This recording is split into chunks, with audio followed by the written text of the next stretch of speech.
Good afternoon. Thank you for being with us at this late hour. Today is March 14, and we all realize that it's very hard being a physician in Turkey. In spite of that, we are all here and we're all working as a physician. So I think we should congratulate one another. And I would like to thank the Congress organizers. This is my connection to other pharmaceutical companies. Here you see my connections to non-pharmaceutical companies. Today I will be talking about the treatment of schizophrenia. I will be speaking about follow-up studies and meta-analysis results. How do we treat schizophrenia? That is the main question that I will be dealing with. And I will try to explain how the studies have brought new horizons to the treatment of schizophrenia. These are two photographs. Some of the patients in the Bakırköy hospital. I believe that we don't see such patients today. Does it mean that the treatment is better today? We don't know. Today I will be talking about four different areas. First, I will look into follow-up studies, and I will be talking about major studies such as KT Cutlass and Eurofest, meta-analysis studies, and I will also be referring to cognitive function disorder. Let's look at the follow-up studies. In Turkey we have a one-year follow-up study. About 382 patients were included in the study.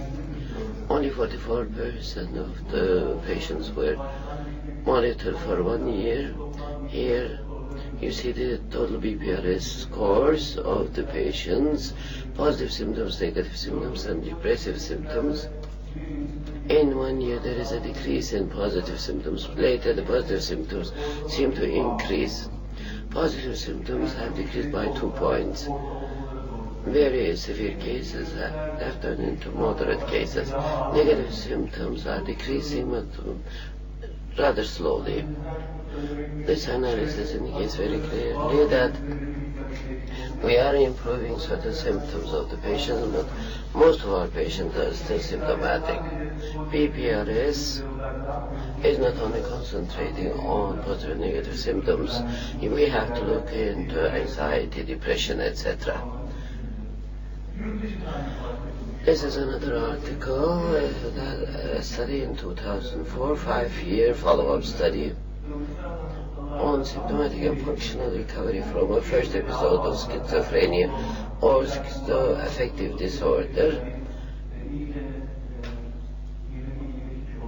In this study, only 14% of the patients were in remission for 2 years or more.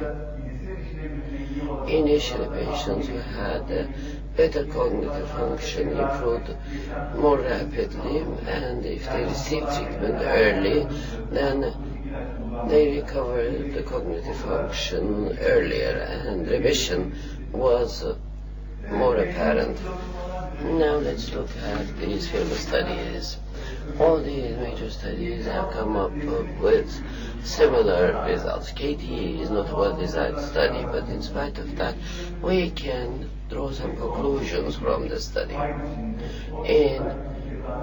the end of an 18-month treatment period, about 3/4 of the patients have to change their medication.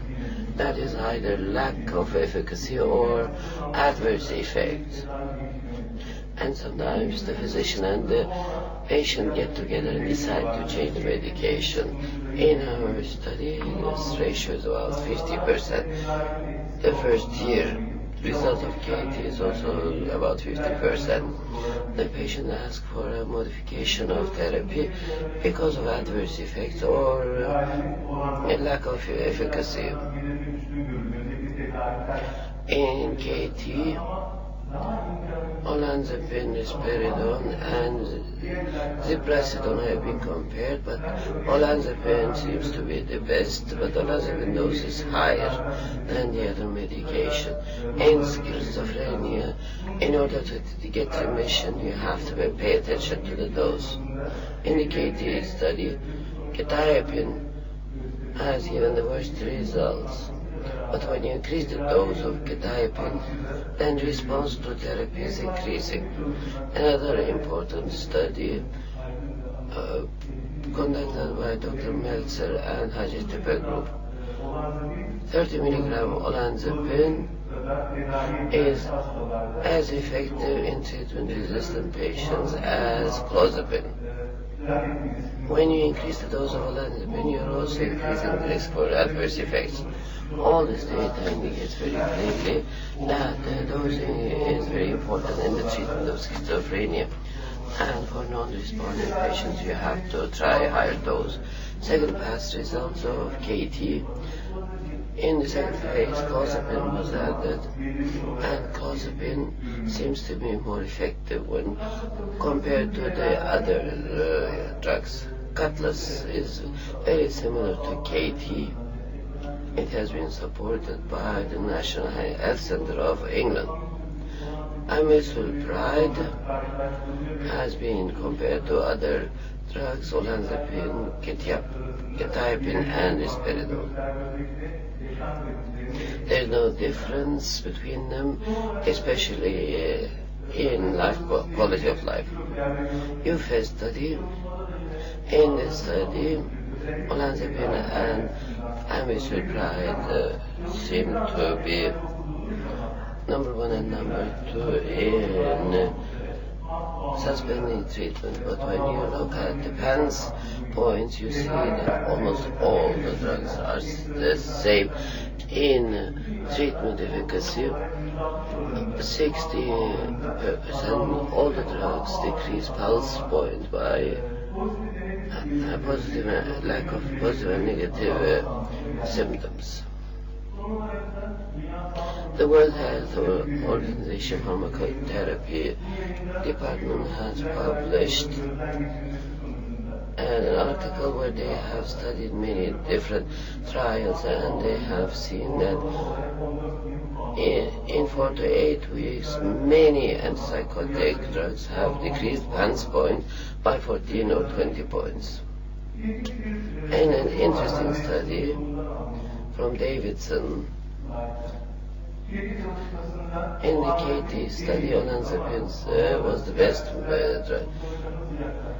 What did the psychiatrists think about olanzapine? Olanzapine is not prescribed very frequently. One of the worst drugs in KT study was quetiapine, but now today quetiapine is more extensively used than olanzapine. Therefore, the results of KT does not seem to be very effective or accepted by psychiatrists. Perfenazine seemed to be prescribed more after the KT study, but that increase is not really meaningful. In spite of KT, the results of KT, olanzapine use is decreasing. Clozapine was the best drug according to KT. In the follow-up period, we don't see any changes in the prescription of clozapine.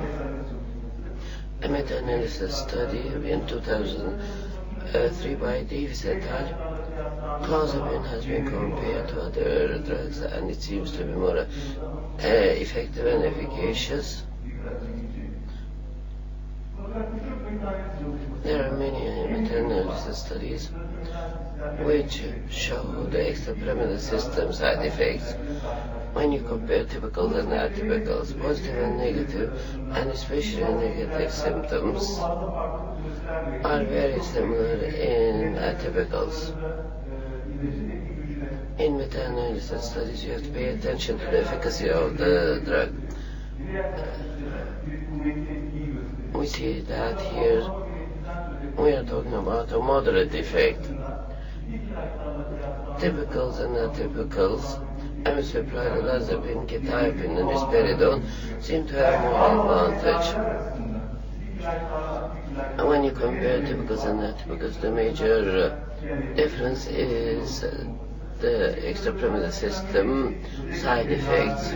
EPS adverse effects are very important for the treatment, and for remission it's closely related to tardive dyskinesia. There is a close relationship between adherence to therapy. It's also impairing the cognitive function of the patients, and also has a negative effect on their psychosocial issues. A meta-analysis that was published in Lancet, second generation versus first generation antipsychotic drug for schizophrenia. A meta-analysis, 150 double-blind short-term studies, more than 21,000 patients. Antipsychotic drugs such as clozapine have higher effect. After that comes amisulpride and olanzapine and risperidone follow. Here you see the detailed results of the meta-analysis. When you look at depression, amisulpride, clozapine seem to be doing quite well. Amisulpride, clozapine, and olanzapine seem to be effective on negative symptoms. Clozapine is quite effective on positive symptoms. Quality of life, amisulpride and clozapine seem to be superior to the other drugs. Now I want to say something about the cognitive functions. You know that cognitive functions are one of the major symptoms of schizophrenia. Maybe we can define schizophrenia as having positive and negative symptoms. Impairment of cognitive function is closely related to negative symptoms in meta-analysis studies.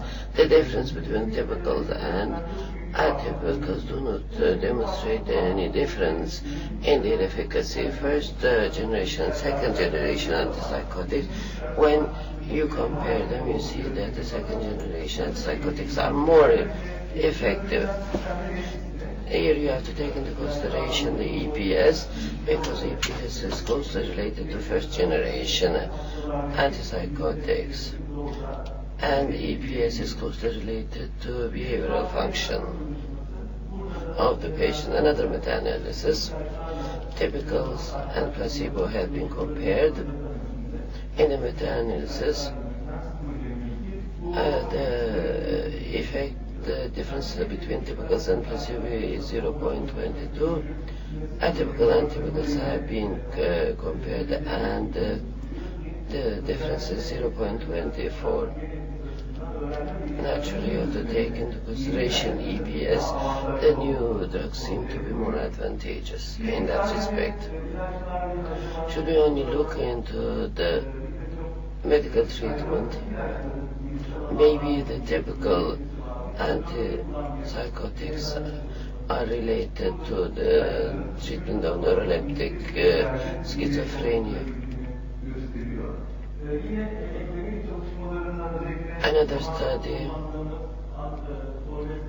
Another study is about cholinesterase inhibitors. Does it have any effect on cognitive enhancement in schizophrenia? Cholinesterase inhibitors does not seem to have much effect on cognitive function. We know that only a limited number of studies have been carried out in this field. In a meta-analysis, in order to be effective and important, there has to be a large number of studies. A new drug will seem like ineffective in a meta-analysis because there are only a limited number of studies carried out with that medication. According to my evaluation, the medications that we have today can have an impact on positive and negative symptoms, but they don't seem to enhance cognitive function. How do we improve cognitive function? Are there other receptors involved? Glutamatergic system muscarinic system, nicotinic 7 receptors are indicated for future study. And finally, the follow-up studies. All these studies supported by the National Health Institutes and all the meta-analysis. What do they show us in the end? Clozapine seems to be quite effective and efficacious when compared to the other antipsychotics. In schizophrenia, treatment is closely related to the dosing and the period of treatment. At the moment, we don't really know much about the difference in efficacy between typicals and atypicals. Extrapyramidal system side effects must be taken into consideration, and it could be a confounding factor, and it may be a covariant and have an effect on the result of pain. If we want to treat a patient, that's a schizophrenia patient, we have to be able to do so without causing EPS. If your medication is causing EPS, I think you should consider it old-fashioned drug.